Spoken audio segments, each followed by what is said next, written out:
Hello, and welcome to the English Globe, your go-to podcast for learning English in a fun, simple, and engaging way. My name is Adam, and I'm so happy to have you with us today. Whether you're tuning in from the comfort of your home, listening while commuting to work, or maybe taking a relaxing walk, we're glad you're here. Learning English is an exciting journey, and we're here to make that journey easier and more enjoyable for you. Hi everyone, I'm Julia, and I want to personally thank you for joining us on today's episode. We know that learning a new language takes time and effort, and we're here to support you every step of the way.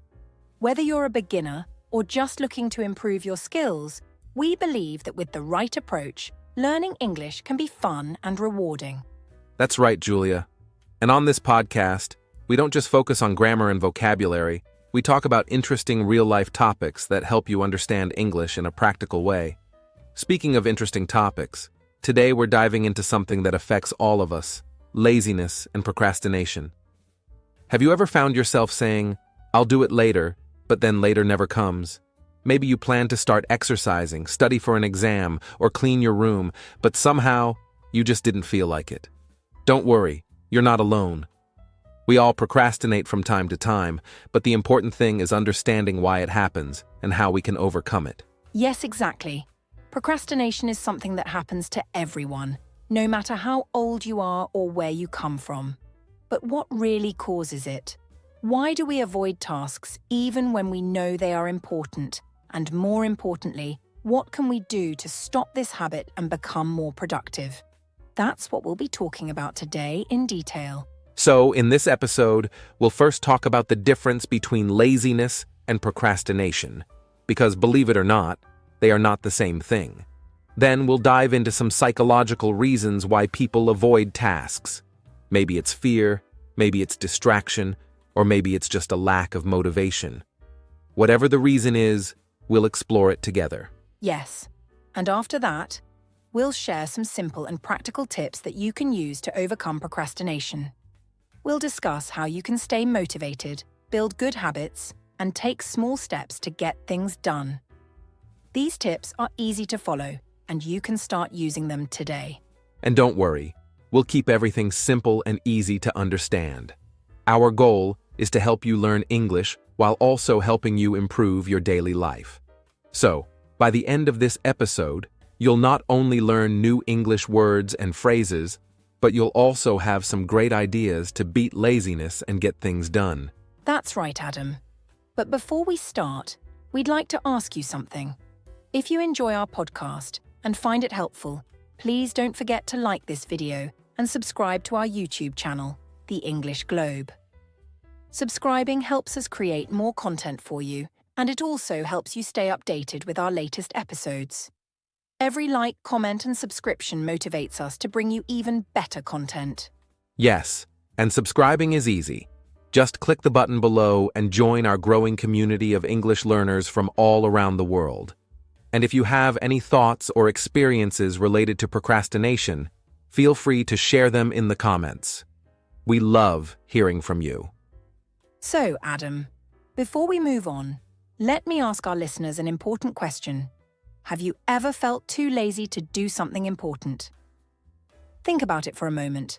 Maybe you wanted to finish your homework, start a new hobby, or even clean your house, but instead you watched TV or scrolled through your phone. It happens to all of us, doesn't it? Yes, Julia. It really does. And I think everyone can relate to this situation. Sometimes we know we should do something, but we just don't have the energy or motivation to start. But why does this happen?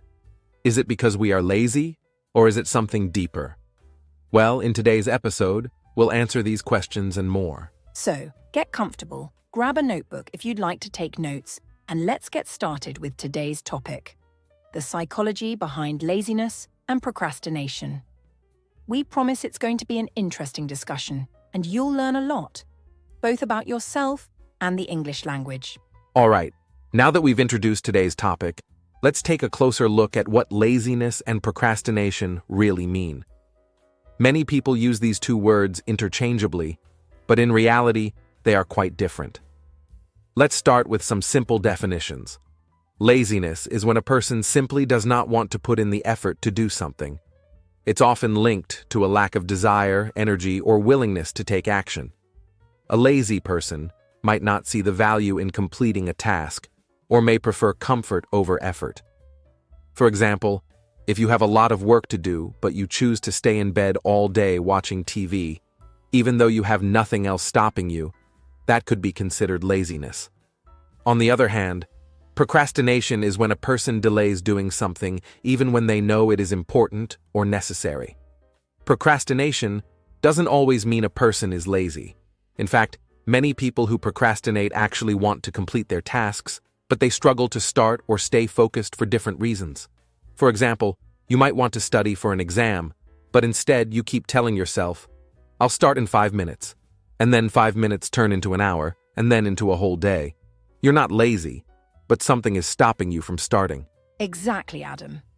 Laziness is more of a habit of avoiding effort altogether, while procrastination is more about delaying action, even when you know it's important. A procrastinator often feels guilty about not doing their work, and they usually feel stressed because deep down they know they should be doing something productive. Laziness, on the other hand, comes with a sense of comfort or even contentment in not doing anything. But here's something interesting. Sometimes procrastination can look like laziness from the outside. If someone keeps putting off their work, others might think they're just lazy. But the truth is, procrastination can be caused by deeper issues like fear of failure, lack of confidence, or feeling overwhelmed by the task at hand. For example, let's say you have to write an important report for work, and every time you sit down to start, you feel anxious because you're not sure if you'll do a good job. Instead of facing that anxiety, you choose to distract yourself by scrolling through social media or watching YouTube videos. In this case, you're procrastinating, not because you're lazy, but because you're afraid of not doing well. That's a great point, Julia. And speaking of reasons behind procrastination, let's talk about some of the most common causes. One major reason why people procrastinate is fear. Fear of failure, fear of criticism, or even fear of success. Sometimes, people avoid tasks because they are afraid that if they try, they might not succeed, and that thought alone can be enough to make them put it off again and again. For example, imagine you want to start learning a new skill, like playing the guitar, but you keep telling yourself, "What if I'm not good at it?" Or, "What if people laugh at me?" This fear stops you from even taking the first step. Another common cause of procrastination is distractions. In today's world, it's so easy to get distracted by things like social media, TV shows, or even just chatting with friends. Instead of focusing on an important task, you might find yourself spending hours doing something less important but more enjoyable. Distractions make it hard to focus and can quickly turn into a bad habit if you're not careful. Yes, distractions play a huge role in procrastination. Our brains naturally prefer doing things that are easy and fun rather than difficult and challenging. That's why when you have a difficult task, like preparing for a test or working on a big project, your mind tries to look for something easier, like watching a movie or playing a game. Another big reason why people procrastinate is lack of motivation. Sometimes tasks just don't feel exciting or interesting, so it's easy to keep pushing them aside. For example, if you have to clean your house but you don't feel like doing it, you might keep finding excuses to do it later. Lack of motivation often happens when we don't see immediate results or when a task feels too big and overwhelming. When something seems difficult, our brains prefer to avoid it rather than deal with it. That's so true, Julia. And I think everyone can relate to that feeling of wanting to avoid big tasks because they feel overwhelming. This brings us to another common reason why people procrastinate: poor time management. Many people delay tasks simply because they don't know how to manage their time effectively. They might think they have plenty of time to do something, and then suddenly, the deadline is just around the corner. For example, a student might have a whole week to complete an assignment, but they keep saying, "I'll do it tomorrow," until suddenly it's the last night, and they have to rush to finish it. Poor planning and lack of organization make it easy to procrastinate because people don't set clear goals or schedules for themselves. Yes, Adam. And I think that's something we've all experienced at some point in our lives. Another interesting reason why people procrastinate is that they sometimes feel perfectionism. It might sound strange, but people who want to do everything perfectly often delay starting because they're afraid they won't be able to do it perfectly. They put too much pressure on themselves, thinking that if they can't do it perfectly, they shouldn't do it at all. This kind of thinking can cause a lot of stress and prevent people from taking action. For example, if you want to start writing a book but you keep thinking, it has to be perfect, you might never even write the first page. Instead of making progress step by step, you wait until you feel ready, which often leads to nothing getting done. That's such an important point, Julia. Now, let's talk about some real-life examples of procrastination that many of our listeners might relate to. Think about a student who has an important exam coming up. Instead of studying a little bit every day, they keep putting it off until the last minute. They tell themselves, "I still have time." But when the exam day finally arrives, they feel stressed and unprepared. Another common example is exercise. Many people want to start working out, but they keep saying, "I'll start tomorrow," and tomorrow never comes. Instead of going to the gym or going for a walk, they stay on the couch thinking, "I'll do it later." This cycle can continue for weeks or even months. That's so true, Adam. And procrastination isn't just about school or exercise. It happens in many areas of life, like work and personal goals. For example, at work, you might have an important report to finish, but instead of starting early, you check your email, organize your desk, or talk to your co-workers. Anything to avoid actually working on the report. Or maybe you want to start a new hobby, like learning to cook or learning a new language, but you keep waiting for the perfect time to start. The truth is, there is never a perfect time, and the longer we wait, the harder it becomes to take action. That's right, Julia. The longer we delay something, the harder it feels to get started. But the good news is that procrastination isn't something we have to live with forever. In the next part of our discussion, we'll talk about simple and practical ways to overcome procrastination and become more productive. Now that we understand the difference between laziness and procrastination, let's take a deeper look at the psychological reasons behind laziness. Have you ever wondered why it's so easy to delay tasks, even when we know they're important? Why does our brain prefer to take the easy way out instead of getting things done? Well, it all comes down to how our brain works. Our brain is designed to keep us safe and comfortable. When we think about starting a difficult task, our brain immediately looks for ways to avoid discomfort. Instead of focusing on long-term benefits, it focuses on short-term pleasure. This is why watching TV or scrolling through social media feels much easier than studying or working on a challenging project. Our brain naturally wants to avoid things that require effort and energy. It prefers to stay in what we call the comfort zone, where everything feels safe and familiar. That's so true, Adam. The comfort zone is a place where we feel relaxed and stress-free. It's where we do things that are easy and don't require too much effort, like watching movies, eating our favorite snacks, or sleeping late. When we stay in our comfort zone, we don't have to face challenges or take risks. And let's be honest, it feels good to stay comfortable. But here's the problem. When we stay in our comfort zone for too long, it becomes harder to step out of it and try new things. Our brain starts to associate hard work with discomfort, and over time, we develop the habit of avoiding difficult tasks. This is why it's so important to push ourselves, even when we don't feel like it. If we don't, we can easily fall into the trap of laziness without even realizing it. Exactly, Julia. And speaking of habits, let's talk about how they play a big role in laziness.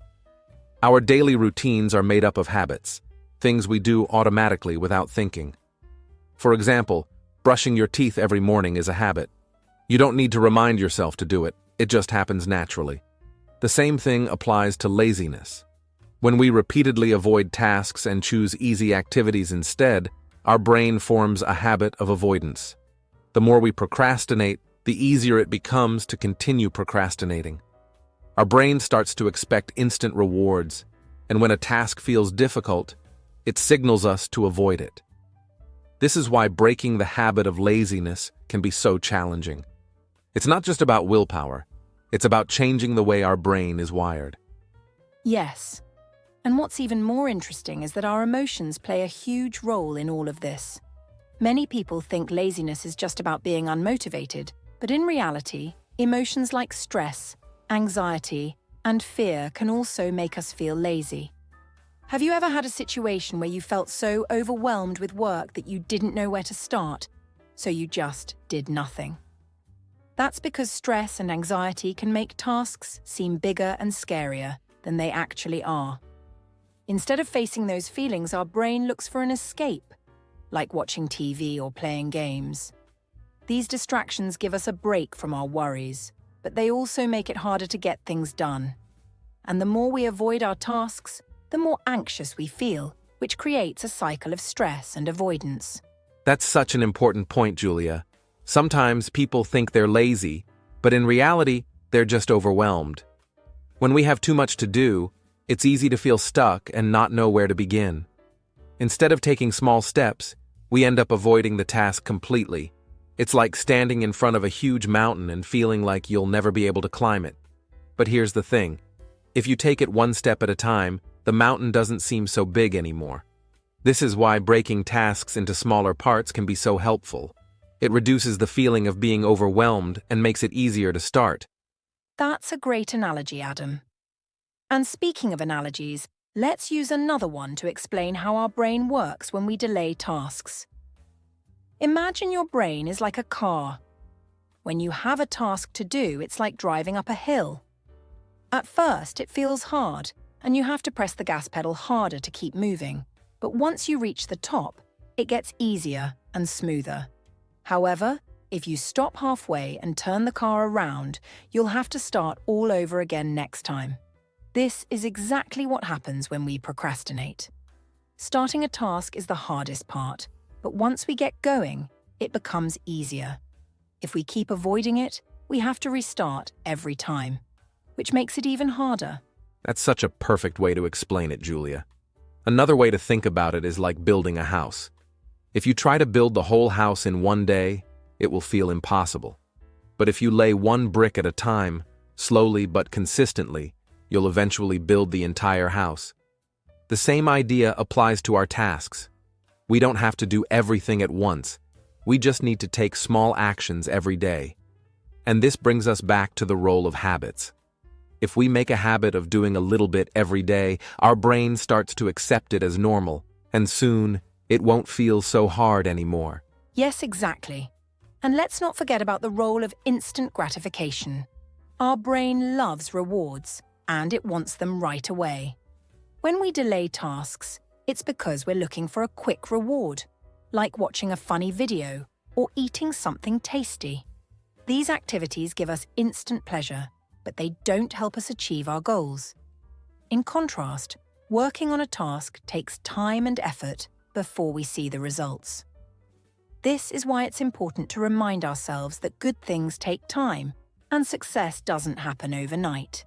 If we can learn to focus on long-term rewards instead of short-term pleasure, it becomes easier to overcome laziness. That's so true, Julia.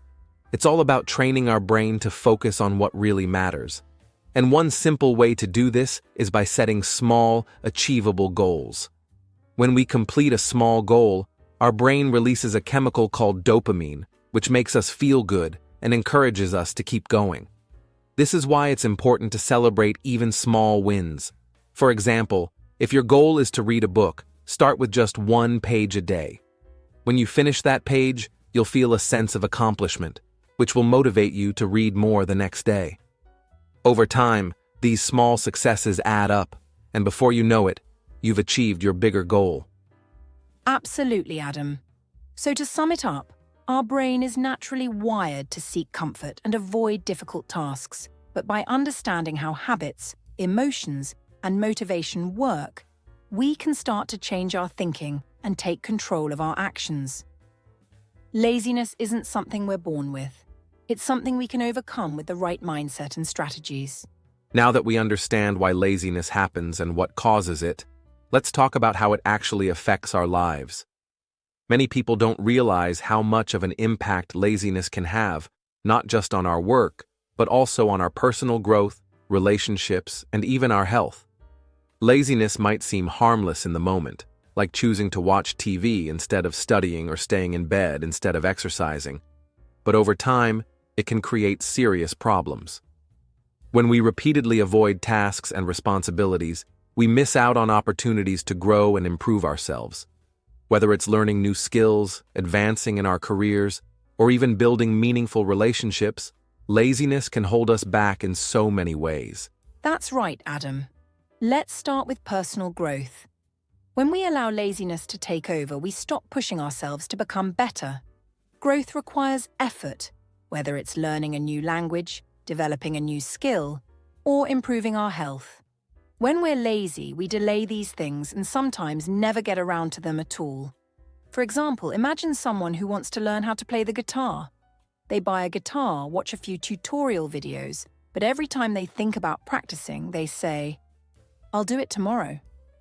Days turn into weeks and weeks turn into months, and before they know it, the guitar is collecting dust in the corner of their room. Laziness makes us put off things that could bring us joy and fulfillment, and as a result, we feel stuck and unfulfilled in life. Exactly, Julia. And when it comes to work and career, laziness can have even bigger consequences. In today's world, competition is everywhere, and if we're not actively working on improving ourselves and staying productive, we can fall behind. Laziness can lead to missed deadlines, poor performance, and even losing job opportunities. Think about someone who constantly delays their work assignments. At first, they might think it's not a big deal, but over time, their boss starts to notice, and they might miss out on promotions or even risk losing their job. Employers want people who are proactive and responsible, not someone who always finds excuses. And the worst part is that once you fall into the habit of being lazy at work, it becomes harder to break out of it, and your confidence starts to decrease. Absolutely, Adam. And speaking of confidence, laziness can have a huge impact on our self-esteem. When we constantly delay things and don't follow through on our goals, we start to feel bad about ourselves. Have you ever experienced that guilty feeling after procrastinating all day? You keep telling yourself, "I should have done this," or "Why didn't I start earlier?" This negative self-talk can lower your confidence and make you believe that you're not capable of achieving your goals. Over time, it becomes a cycle. Laziness leads to guilt, guilt leads to stress, and stress makes us feel even less motivated to take action. It's like being stuck in a loop where you want to change, but laziness keeps pulling you back. Yes, Julia, and stress is another major effect of laziness that people don't often think about. The funny thing is, we avoid tasks because we don't want to feel stressed, but the more we delay them, the more stressful they become.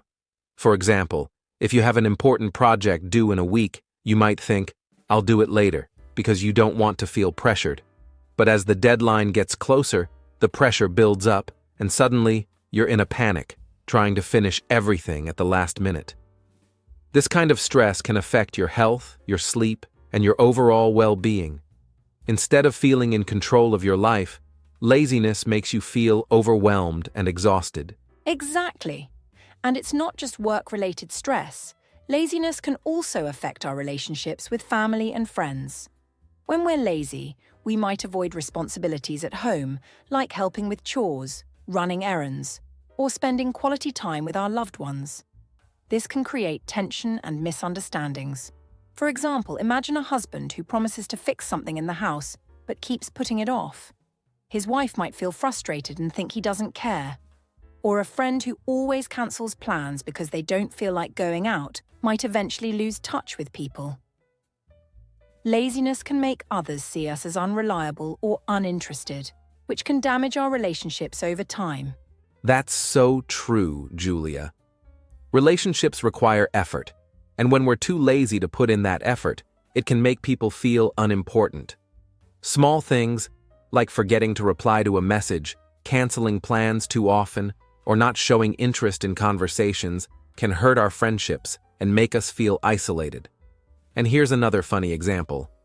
Have you ever made plans to exercise with a friend, but when the time comes, you suddenly feel too lazy and make up an excuse not to go? You tell your friend, "I'm too tired today," but deep down, you know you just didn't feel like it. Over time, if you keep doing this, your friend might stop inviting you altogether, and you'll miss out on social connections that could have been really meaningful. Ha ha ha. Yes, Adam. I think many of us have done that at some point. And speaking of funny examples, how about watching TV instead of doing something productive? We've all been there, telling ourselves, just one more episode, and suddenly, 3 hours have passed. Instead of working on a project or studying for an exam, we end up binge-watching an entire season of our favorite show. It feels great in the moment, but later, we regret it because we know we wasted valuable time. The problem is, these small moments of laziness add up, and before we realize it, days, weeks, or even years can pass without making real progress in our lives. That's such a great point, Julia. Laziness doesn't always show its effects right away, but over time, it can have a huge impact on our future. Whether it's our career, personal growth, relationships, or health, laziness can slowly take away opportunities and limit our potential. But the good news is, once we become aware of how laziness affects us, we can start taking small steps to overcome it. We don't have to let laziness control our lives. By setting small goals, staying consistent, and reminding ourselves of the long-term benefits, we can break free from the cycle of laziness and start making positive changes. That's so true, Adam. Laziness might feel comfortable at first, but in the end, it only brings regret and missed opportunities. The key is to stay aware and remind ourselves that action, no matter how small, is always better than doing nothing. So, to all our listeners, if you've been struggling with laziness, don't worry, you're not alone. The first step is recognizing it, and the next step is taking action, one little step at a time. Now that we've explored the deeper reasons behind laziness and how it affects our lives, let's talk about how to overcome it. It's one thing to understand why we procrastinate, but it's another to take action and break free from those habits. Today, we'll share some practical and powerful tips to help you get started. If you've been feeling stuck in a cycle of laziness or procrastination, these tips are designed to help you take small steps, build momentum, and ultimately become more productive. That's right, Adam. Let's start with something simple but powerful. Taking small steps to get started. If you've been avoiding a task for a long time, it can feel overwhelming, like there's no way to get it done. But the key is to break it down into tiny, manageable steps. For example, if you have a huge project to complete, don't think about the entire thing at once. Instead, focus on just one small task. It could be as simple as writing the title or opening your laptop to find the materials you need. Once you start with one small action, it gets easier to keep going. Often the hardest part is starting, but once you make that first move, momentum builds, and the task doesn't feel so intimidating anymore. Exactly. Small steps are the secret to big progress. Another thing to keep in mind is creating good routines and setting specific goals. Having a routine helps you stay on track and develop consistency. When you wake up at the same time every day, set time aside for specific tasks, and stick to that schedule, you're less likely to fall into the trap of laziness. It's all about making productive activities a regular part of your day, just like brushing your teeth or having meals. But it's also important to set clear goals for yourself.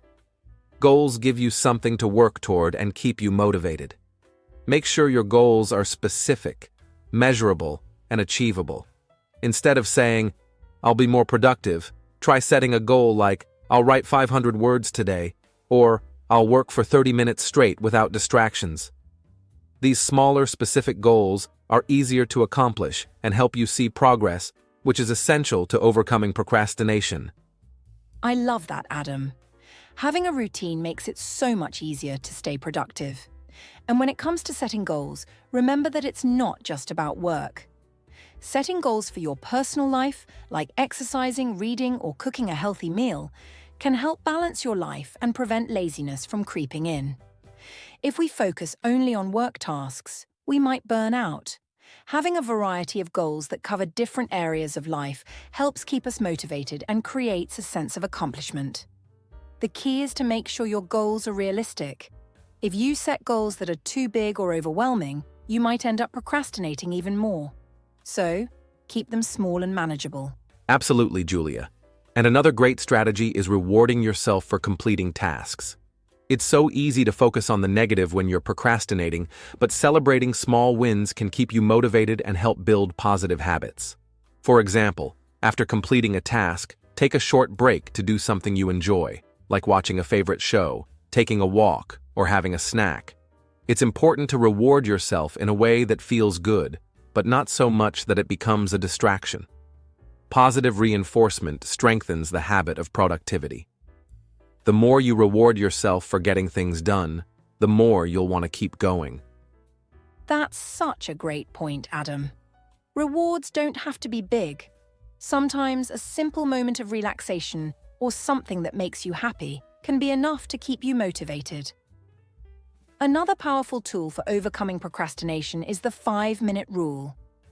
If you ever find yourself staring at a task and feeling too lazy to start, just tell yourself, "I'll work on this for just 5 minutes." The key is that it's a small commitment, and once you start, you might find that you actually want to continue. Often procrastination happens because the task feels too big or we're worried about how long it will take.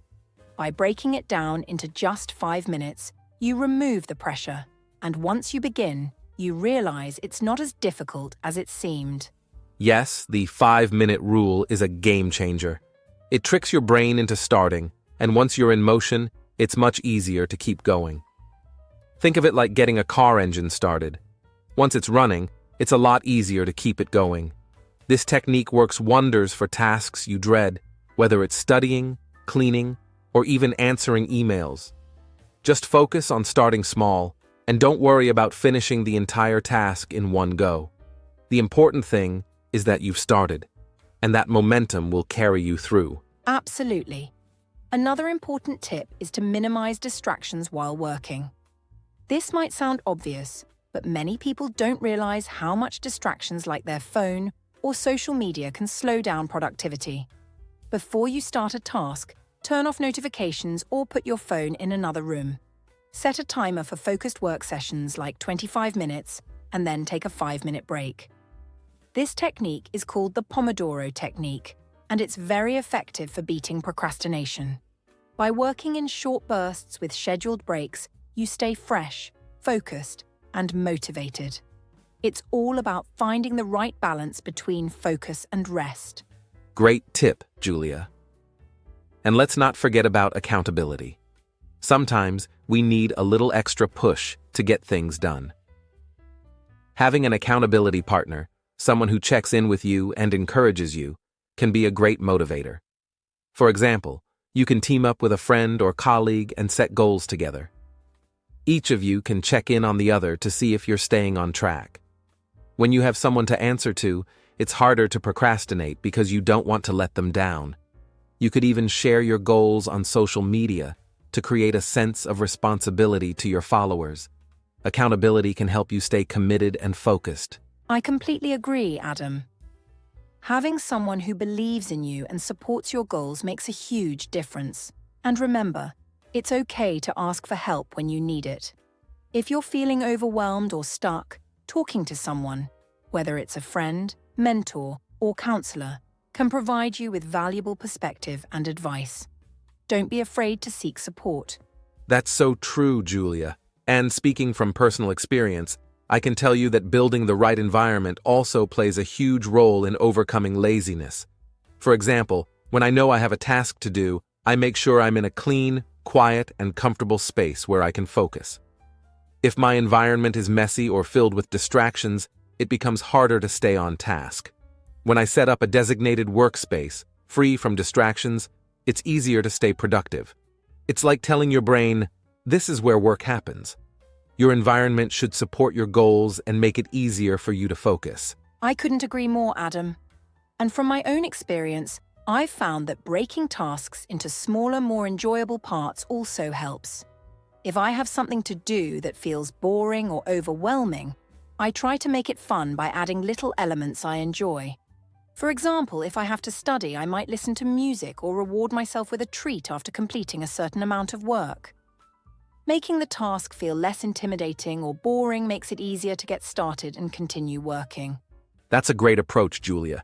The key is to stay consistent and keep making progress, no matter how small.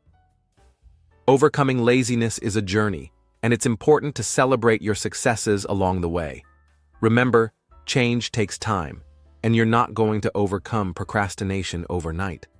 But by making small improvements every day, you'll gradually build better habits and become more productive in all areas of your life. Exactly.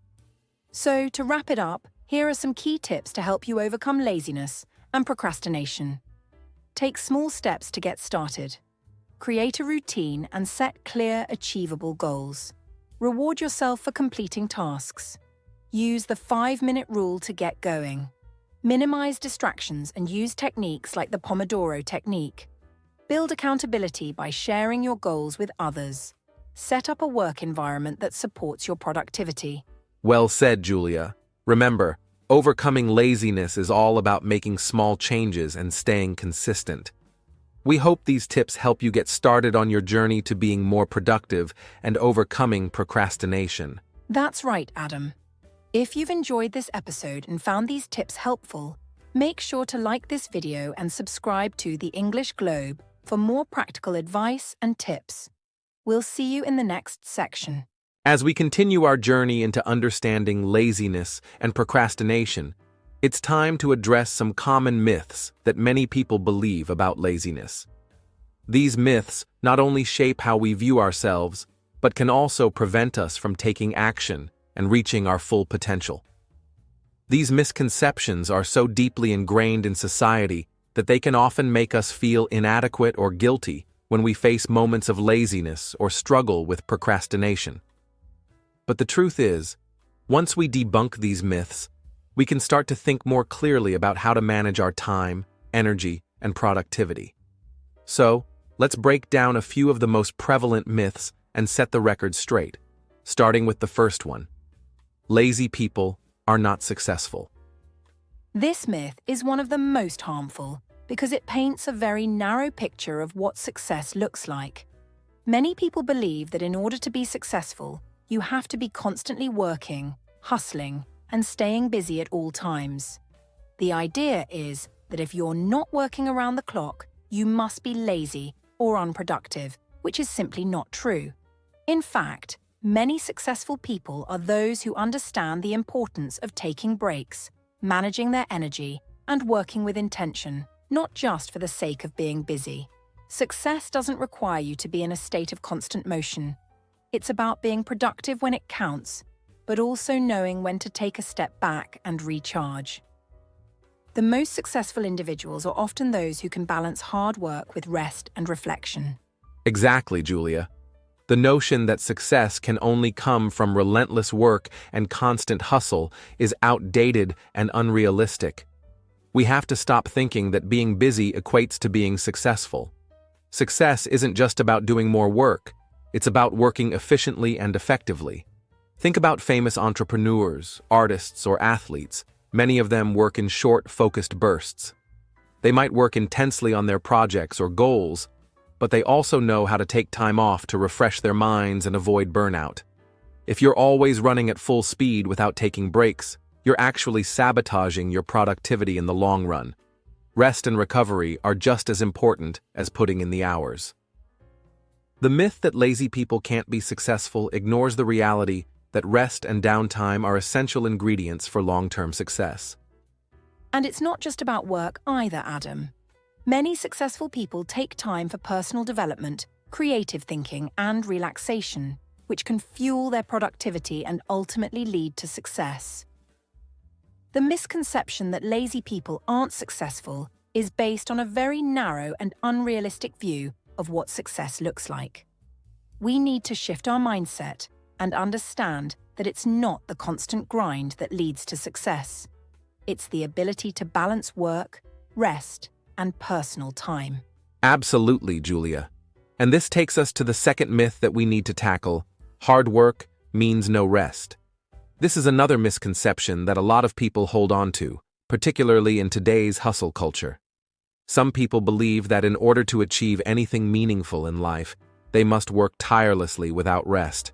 They think that taking a break or resting is a sign of weakness or laziness, but this could not be further from the truth. In fact, rest is essential for maintaining peak performance and long-term productivity. When you work non-stop without taking the time to recharge, you're actually diminishing the quality of your work and increasing the risk of burnout. Absolutely. The idea that hard work means no rest is deeply ingrained in many people's minds, especially in cultures where the hustle mentality is glorified. But the truth is, rest is not just important, it's necessary. Without sufficient rest, our brains and bodies start to wear down, and our ability to focus, be creative, and stay motivated diminishes. This is when the quality of our work starts to suffer. Think about the times when you've pushed yourself too hard without taking a break. You start feeling exhausted, mentally drained, and your performance decreases. If you never allow yourself time to rest and recover, you'll soon find yourself too burned out to keep going. It's essential to understand that rest isn't just a luxury. It's a crucial component of maintaining high levels of performance. Exactly. There's a well-known saying, "You can't pour from an empty cup," and it really captures the essence of this myth. If you're constantly giving your energy to work without refilling your cup with rest, relaxation, and self-care, eventually you'll have nothing left to give. That's when burnout happens, and it can take weeks or even months to recover from it. Rest doesn't just mean taking naps or having a day off, though. It's about ensuring that you have enough time to mentally and physically recover so that you can come back to your tasks with renewed energy and focus.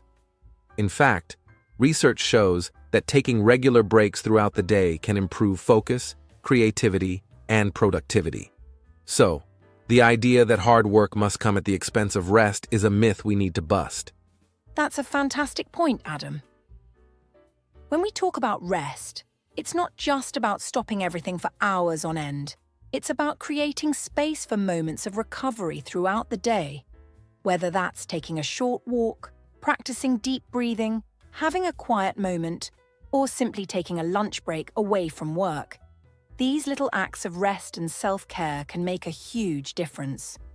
Rest also allows your mind to process and reflect on what you've been working on, which can actually lead to more creative and effective solutions. So we really need to reframe our understanding of hard work. It's not about being busy all the time. It's about working strategically and knowing when to rest to maximize our efforts. Exactly, Julia. And this brings us to the third myth we need to discuss. Motivation is always needed to start. A lot of people believe that they need to feel motivated in order to begin a task. They wait for that feeling of excitement or inspiration to kick in before they start working. But here's the truth. Motivation is often unreliable. It's not always going to be there when you need it, and relying on it can leave you stuck. What's more important is developing discipline and creating a habit of taking action even when you don't feel motivated. That's such an important myth to bust, Adam. Motivation can be a great boost, but it's not something you can always count on. Some days you'll feel highly motivated and ready to take on the world, but other days, motivation might be nowhere to be found. This is when discipline and consistency really come into play.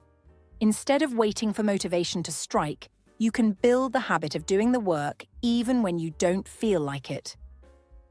This is why developing a daily routine, setting small goals, and committing to action, regardless of how motivated you feel, is key. Motivation often comes after you start working. Once you begin, you might find that the energy and drive to keep going naturally follow. Absolutely, Julia. This is where techniques like the 5-minute rule come in. The idea is simple. If you're struggling to get started, just commit to working on something for 5 minutes. This small commitment takes the pressure off, and you'll often find that once you start, it's easier to continue. It's all about overcoming that initial resistance and just taking the first step. Motivation might not be there at the start, but it usually shows up once you've started making progress. Exactly. The key to overcoming procrastination is not waiting for the perfect moment of motivation. It's about taking consistent action, no matter how small, and allowing the momentum to build. So, the myth that motivation is always needed to start is simply untrue. Discipline and commitment to action are what really get the ball rolling. To sum up, these 3 myths about laziness and procrastination can often hold us back from making progress and achieving our goals. First, the myth that lazy people are not successful. We've learned that success doesn't require constant busyness, but rather the ability to balance work, rest, and personal time. Second, the myth that hard work means no rest. We've seen that rest is just as important as work to maintain high levels of performance and avoid burnout. And third, the myth that motivation is always needed to start. We've learned that action and discipline are the true drivers of productivity, not waiting for motivation to show up. By understanding and breaking free from these myths, we can approach our tasks with a healthier mindset and set ourselves up for success in a more balanced, sustainable way. So, let's stop believing these myths and start taking action. Well said, Julia. Now that we've debunked these common myths, we hope you feel more empowered to overcome laziness and procrastination with practical strategies that work for you. Stick around as we continue to explore even more tips and solutions to help you succeed. All right, as we move further into today's episode, we're going to shift gears and focus on some practical exercises that can help you overcome laziness and procrastination. Now that we've discussed the psychology behind these habits and debunked some common myths, it's time to take actionable steps toward change. In this section, we'll walk you through some simple daily challenges, goal-setting techniques, and self-empowerment tools that can make a real difference in how you manage your time and motivation. These exercises are designed to be easy to implement in your everyday routine, yet incredibly powerful in building momentum and changing the way you approach tasks. Let's get started and dive into the first practical exercise. That's right, Adam. It's all about taking action. And that's exactly what we're going to help you do. The first practical exercise is something you can start doing right now, and it's something that has the power to change your mindset and build discipline over time. Let's talk about the importance of setting small daily challenges that will help you gradually build consistency and discipline. A lot of times we're intimidated by large tasks, and this fear of how big something is can lead to procrastination. But when we break it down into smaller, more manageable pieces, we remove that overwhelming feeling, and suddenly, the task becomes much easier to approach. Instead of trying to complete a whole project or task in one sitting, focus on doing one small piece at a time. Exactly, Julia. Sometimes, when faced with big tasks or long-term goals, it can feel overwhelming and lead to procrastination. But here's a great tip. Start by breaking down your tasks into smaller, more manageable challenges. This works because when tasks feel smaller, they feel more achievable, and you're more likely to take action. For example, if you're avoiding studying for an exam, instead of thinking you need to study for hours at a time, break it down. Try committing to studying just for 10 to 15 minutes a day, focusing on one small section of your material.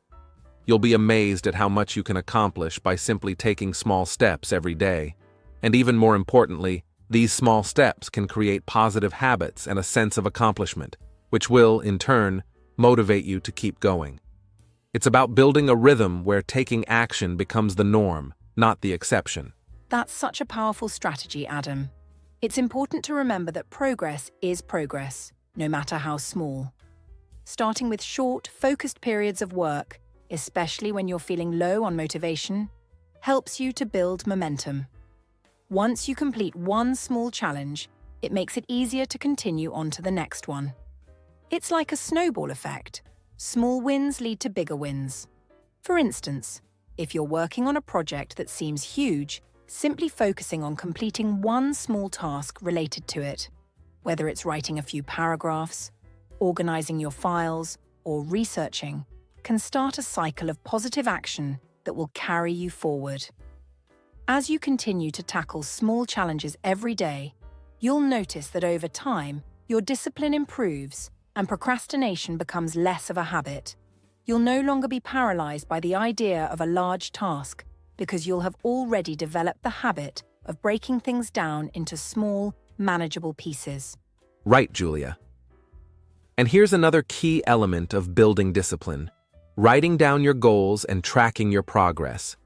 This simple exercise can work wonders. The act of writing down your goals not only gives them clarity, but it also makes them feel more tangible and real. Often people have their goals in their head, but unless you physically write them down, they remain abstract and fleeting. When we don't write down our goals, they can feel vague, and we may forget about them or not take them seriously.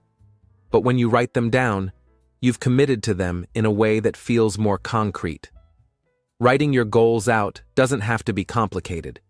You can use a simple notebook, a sticky note on your desk, or even a note on your phone to jot down what you want to accomplish.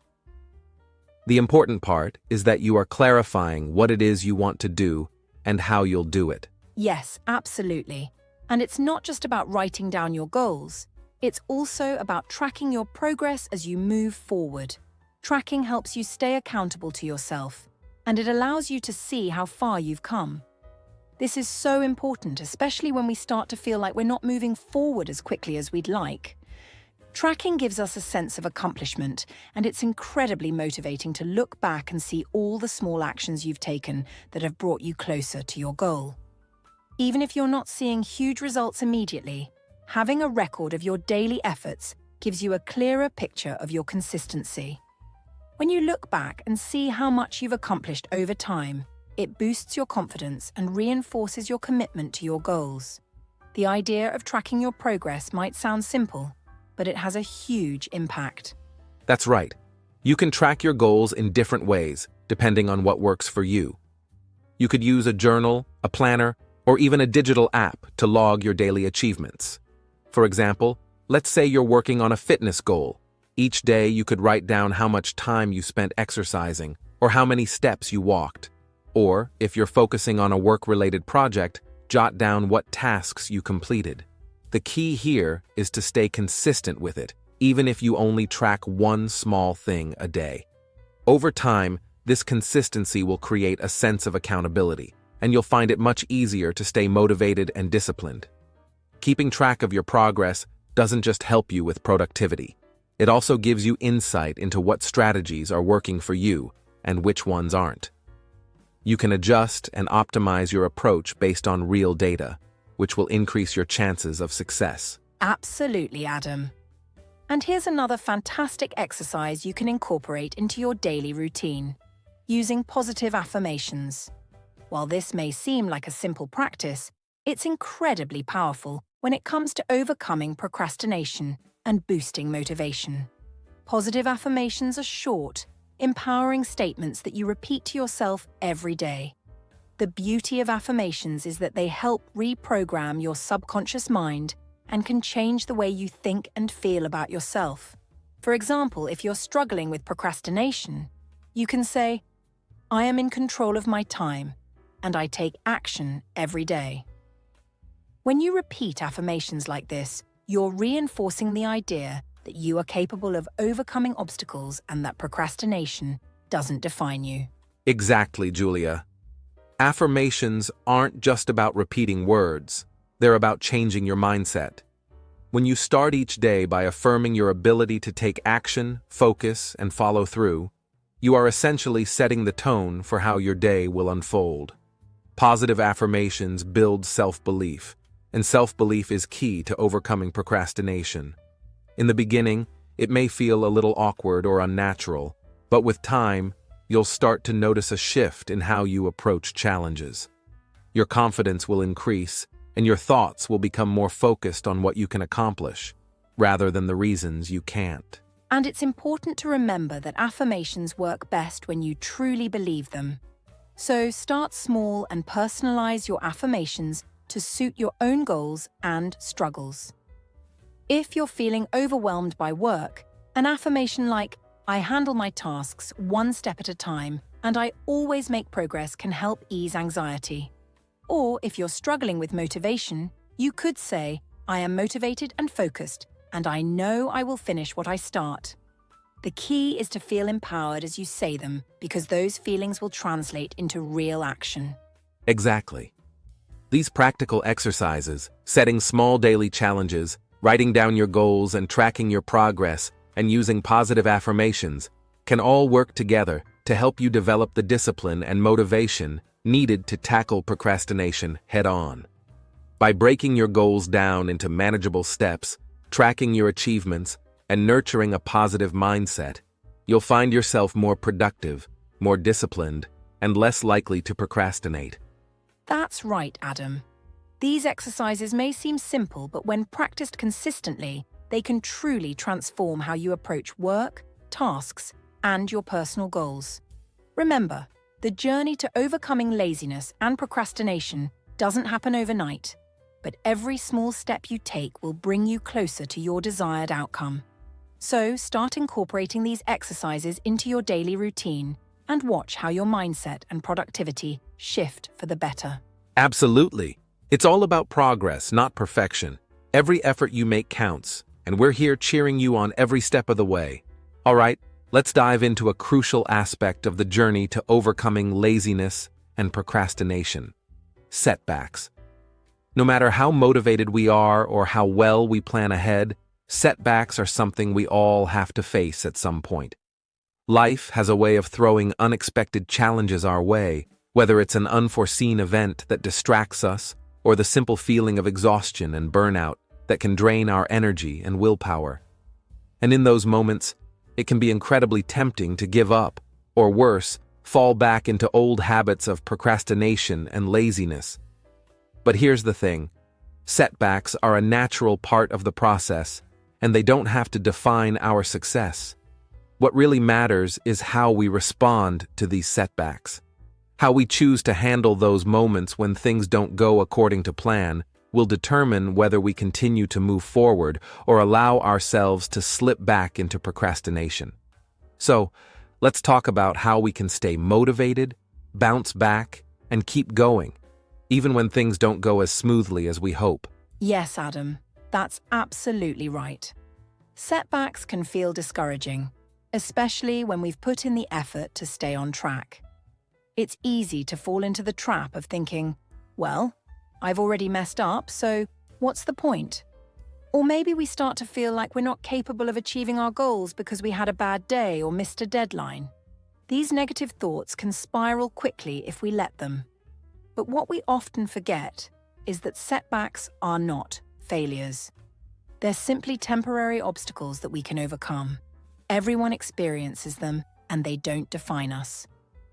The way we react to those setbacks, however, is what matters most. We have the choice to either let a setback stop us completely, or we can choose to pick ourselves back up, learn from the experience, and continue making progress. It's all about resilience and persistence. That's such an important point, Julia. Resilience is key. When things don't go as planned, instead of letting frustration take over, we need to adopt a mindset that treats setbacks as part of the process. Think about it. No one ever achieved success without facing some sort of challenge along the way. Setbacks aren't signs of failure. They are opportunities for growth. For example, let's say you planned to start your morning with an hour of studying, but instead, you got sidetracked by something unexpected. Now, in that moment, you might feel disappointed and think, I've lost the whole day, so there's no point in continuing.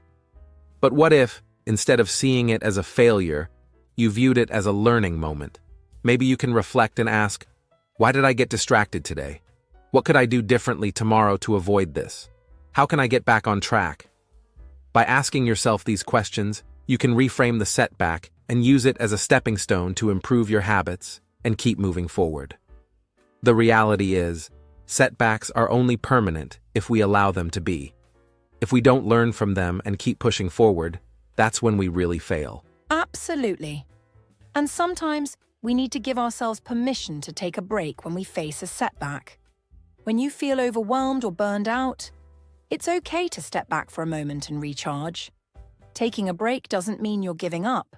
It just means you're resetting and allowing yourself time to recover.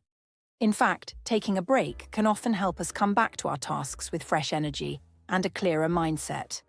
After all, we're not machines, we're humans, and it's completely natural to need rest. The key is making sure that the break doesn't turn into an excuse to give up entirely. It's about finding that balance between giving yourself space to breathe and knowing when to return to your tasks with renewed determination. Right.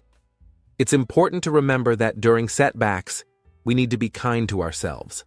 Self-criticism and beating ourselves up for not meeting expectations only make things worse.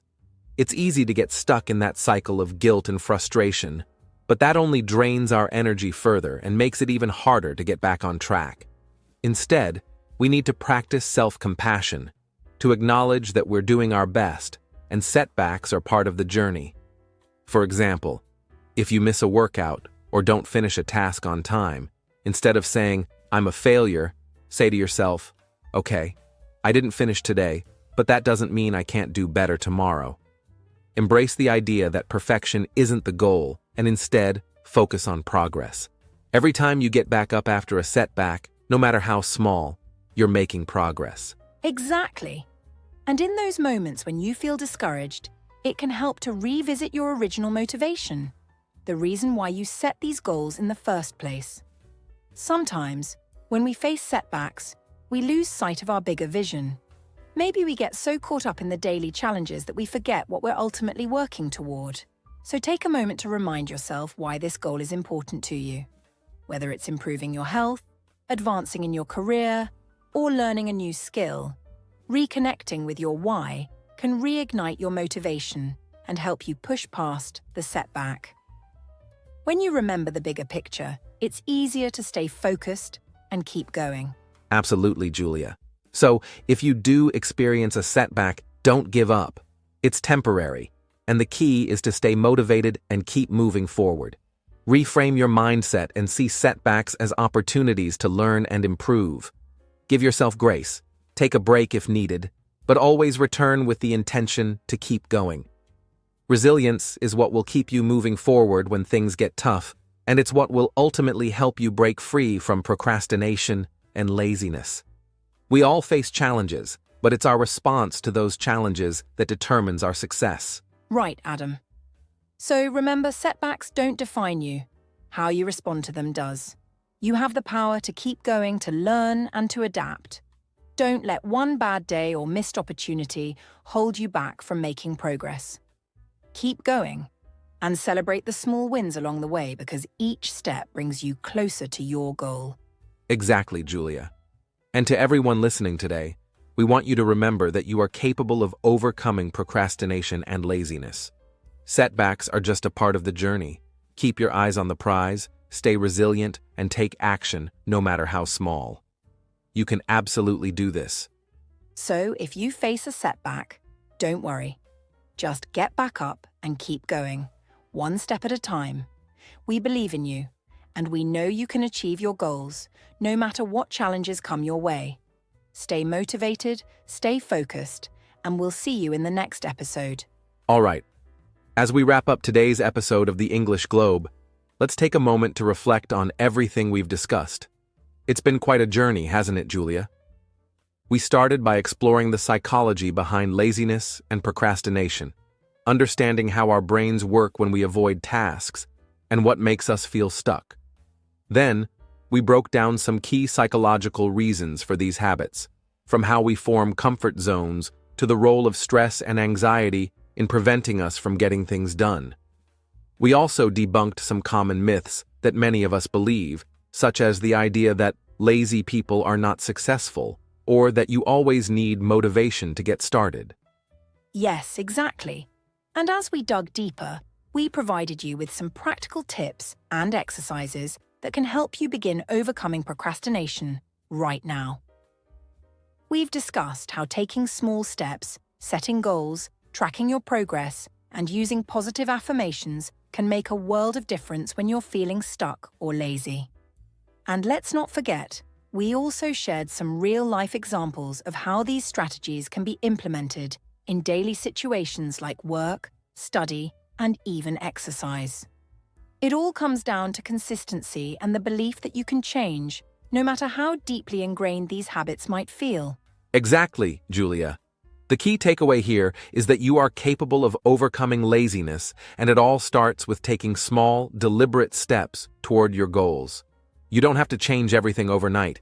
In fact, the small daily efforts are what will lead to lasting change. By breaking down tasks, creating routines, and focusing on one thing at a time, you can chip away at procrastination little by little, and soon you'll start to feel more in control of your time and energy. Right, Adam. Small steps make big differences. You don't have to aim for perfection. You don't have to do everything at once. What's important is that you keep moving forward, no matter how small the progress may seem.